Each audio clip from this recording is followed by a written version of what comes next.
গোসাইগাঁৱৰ e-rickshaw চালকসকলৰ ব্যতিক্ৰমী পদক্ষেপ বানাক্ৰান্তসকলক সহায়ৰ হাত ই-ৰিক্সা চালকসকলৰ নিজৰ গাঁঠিৰ ধনৰ লগতে ব্যৱসায়িক প্ৰতিষ্ঠান ৰাইজৰ পৰা আৰ্থিক সাহায্য সংগৃহীত ধন বানপীড়িত লোকসকলৰ সাহায্যাৰ্থে প্ৰেৰণৰ উদ্দেশ্যেৰে এই পদক্ষেপ।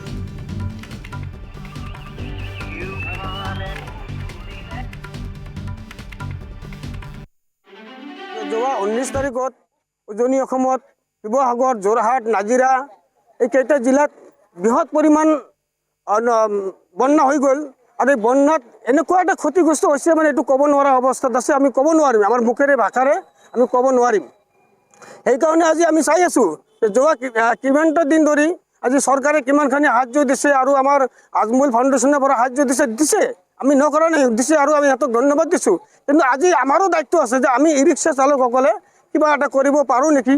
আৰু সেইকাৰণে আজি আমি গোসাইগাঁৱৰ পৰা ই ৰিক্সাৰ ফালৰ পৰা আমি ওলাইছোঁ যে আজি যিখিনি ধন আমি কালেকশ্যন কৰিম আজি আৰু কালি, আৰু আমি মহকুমা ডিপুটিৰ হৈ আমি অসমৰ মাননীয় মুখ্যমন্ত্ৰীৰ ফাণ্ডত আমি এইটো ট্ৰেন্সফাৰ কৰিবৰ কাৰণে আমি আহ্বান বা চেষ্টা কৰি আছোঁ।